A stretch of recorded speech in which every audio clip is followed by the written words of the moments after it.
අලුත්ම අලුත් වීඩියෝ එකක් එක්ක අද අපි ඔයාලත් එක්ක එකතු වෙන්න තමයි හදන්නේ. ඉතින් ඔයාලට සුබ දවසක් ප්‍රාර්ථනා කරනවා. ඉතින් යමුද අපිත් එක්ක? කොහෙද අපි මේ අද යන්නේ කියලා බලන්න.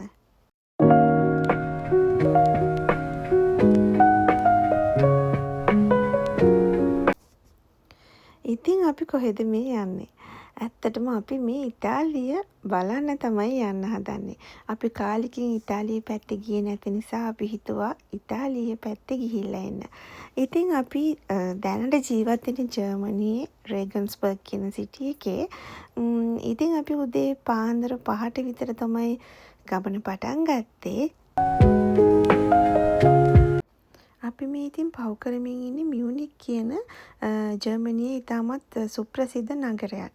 ඉතින් මෙම නගරයේ විශේෂයෙන්ම BMW කියන වාහන නිෂ්පාදනය කිරීමේ ආයතනය ගැන ඉතාමත්ම ප්‍රසිද්ධයි. ඉතින් ඊට අමතරව එහා සම්බන්ධ කෞතුකාගාරයකුත් අපට මෙම නගරයේ දකින්න පුළුවනි. මේ රූපසටහන් වලින් ඔයගලන්ට දකින්න ලැබෙන්නේ BMW ආයතනයේ මියුසියම් එක.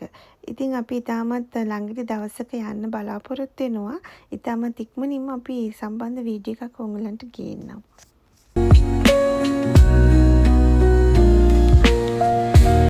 ඉතින් මේ මියුනික් කියන නගරය අපි ජර්මන් භාෂාවෙන් හඳුන්වන්නේ මුන්ෂෙන් කියන වචනයෙන්. මොකද ජර්මන් භාෂාවෙන් සහ ඉංග්‍රීසියෙන් වෙනස් ආකාරයෙන් තමයි අපි නගර නාම හඳුන්වන්නේ. ඉතින් ජර්මනියේ බවාරියා කියන ප්‍රාන්තයේ අගනුවර ලෙස මෙම නගරය සලකනවා. ඊට අමතරව මෙම නගරයේ ලෝකයේ ඉතාමත් ප්‍රසිද්ධ ඔක්ටෝබර් ෆෙස්ට් කියන උත්සවය සෑම අවුරුද්දක් පාසාම පැවැත්වෙනවා. ඉතින් ඒකට ලෝකයේ විවිධාකාර රටවල් වලින් විවිධාකාර ප්‍රදේශවලින් මිනිස්සු සෑහෙන ප්‍රමාණයක් පැමිණෙනවා. ඉතින් මෙම නගරය ඉතාමත් සුවිශේෂීම නගරයක් ලෙස සැලකෙනවා.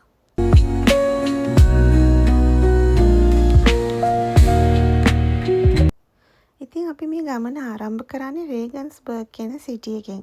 රේගන්ස්බර්ග් ඉඳලා ඉතාලියට යන මේ ගමනේදී අපි හිතුවා ඉතාලියේ ලස්සන ලේක් එකක් බලාගෙනම යන්න ඕනේ කියලා.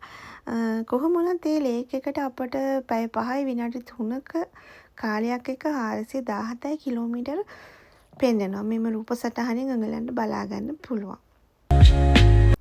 ඉතින් මේ රූපසටහනට අනුව අපි ඉතාලියට ඇතුල් වෙන්නේ ඕස්ට්‍රියා හරහා. ඕස්ට්‍රියාවල ඉන්ස්බ්රුක් කියන නගරය හරහා තමයි අපි යන්නේ. ඉතින් මෙම නගරය හරහා යනකොට අපට ලස්සන දර්ශන ගොඩාක් බලා ගන්න පුළුවන් වුණා. ඉතින් එන්න අපිත් එක්ක යමු. කොහොමද අපේ මේ ජර්නි එක අපි ඉවර කරන්න කියලා අපිත් එක්ක එකතු වෙන්න.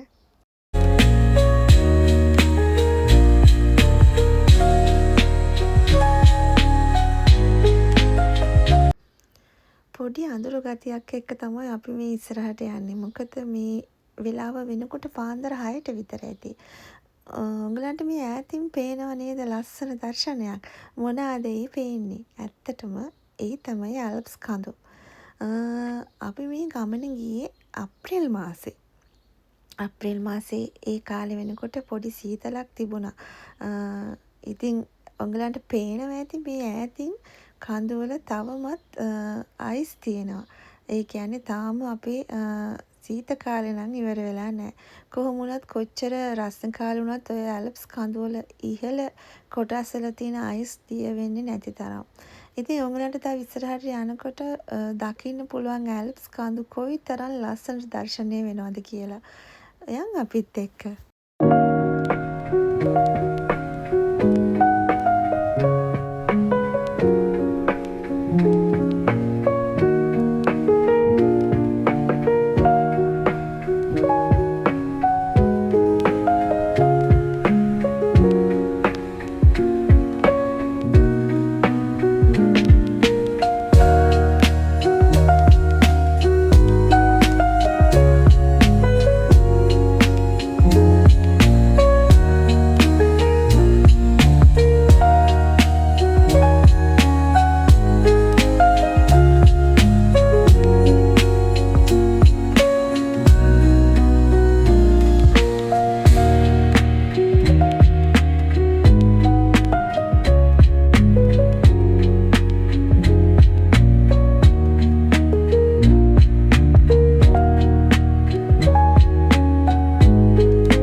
ඔස්ට්‍රියාවේ. ඔස්ට්‍රියාවට අපි ඇතුල් වුණා.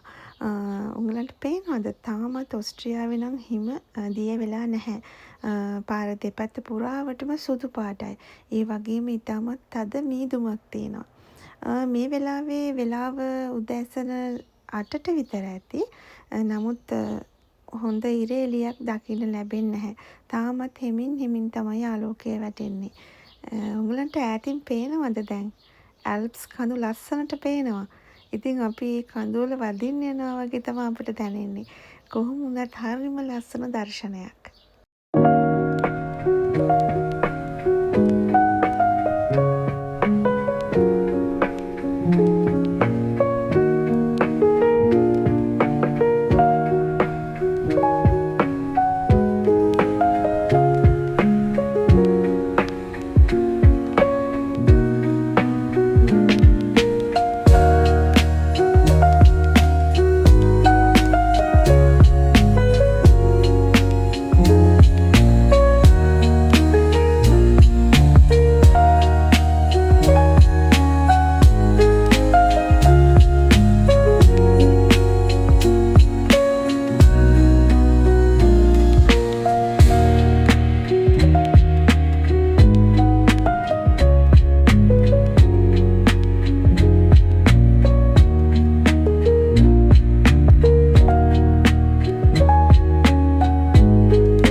එක දිගට පැය ගාණක් අපි ගමනේ ආව නිසා අපි හිතුවා පොඩ්ඩක් නවත්තන්න.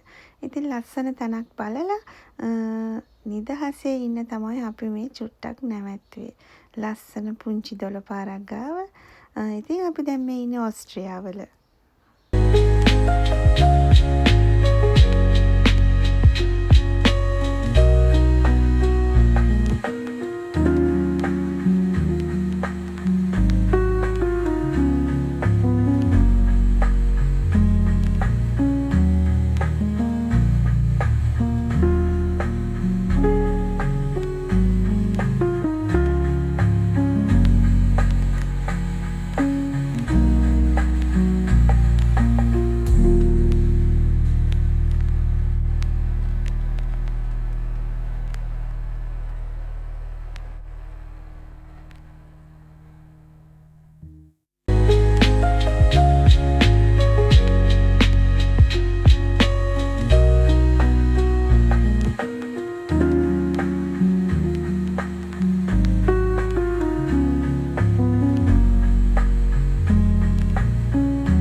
ඇතුල් වෙලා ඉන්නේ.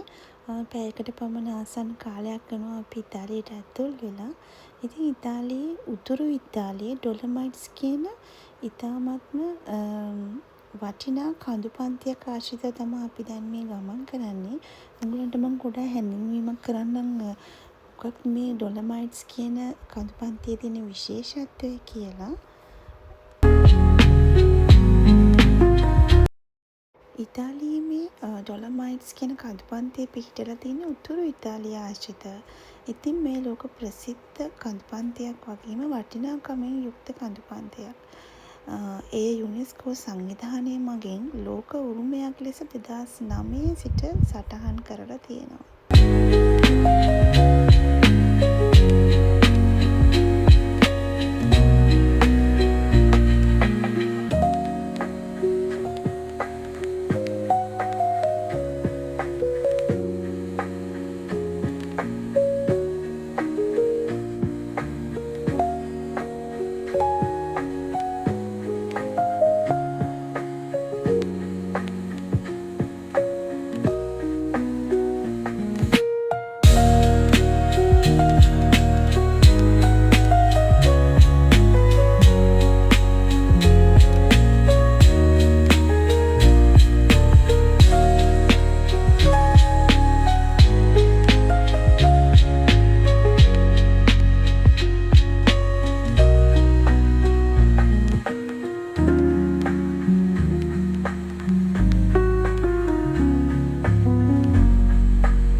ඉතින් අපි දැන් ලේක් එකට යන්න තමයි ලෑස්ති වෙන්නේ. ඉතින් කාර් එක පාක් කරලා ටික දුරක් අපිට පයින් යන්න තියෙනවා. ඉතින් ඔයගලන්ට මේ ඈතින් පේන්නේ ඒ ලේක් එකට යන පාර. ඉතින් අපි පයින් හිමීට ලේක් එක බලන්න යන ගමන්.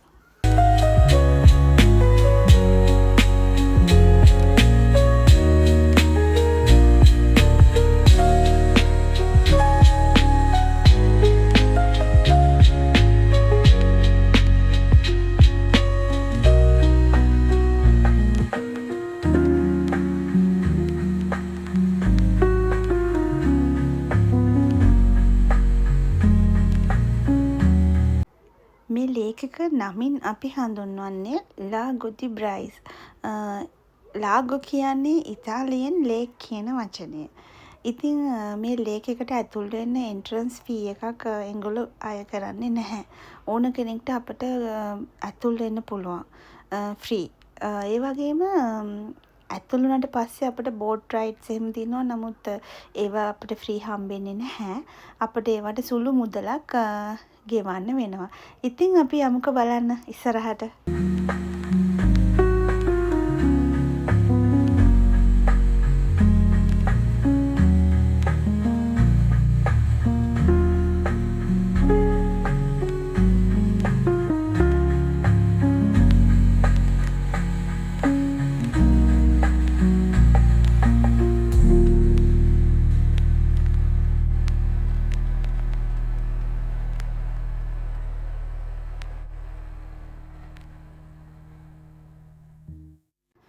ඉතින් ලේක් එකට ඇතුල් වෙන එන්ට්‍රන්ස් එකේ ඉඳන්ම අපි ඈතට දැක්කේ සතුටු හිතන දෙයක් නම් නෙමෙයි.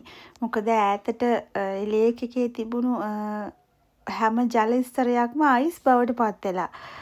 මොකද අප්‍රේල් මාසේ වෙනකොටත් යම්කිසි සීතලක් තියෙනවා. ලොකු සීත කාලයක් පහු කරලා හිරු රශ්මිය ආවත් ඒ අයිස් දිය වෙන තරමට ඒ හිරු රශ්මිය ප්‍රමාණවත් නැහැ.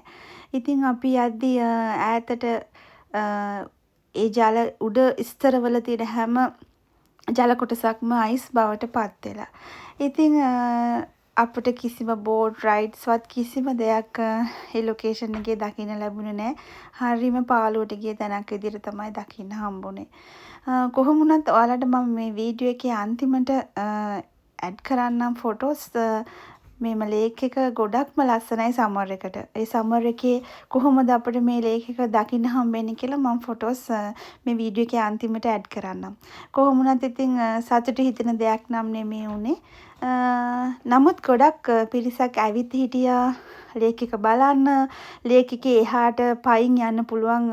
ඒ කියන්නේ බෝට් රයිඩ්ස් වලින් යන දුරටත් එහාට ගොඩක් අය පයින් ගිහින් තිබුණා. මොකද ඝන අයිස් තට්ටුවකින් උඩ සියලුම ජල ස්තර වැහිලා තිබුණේ.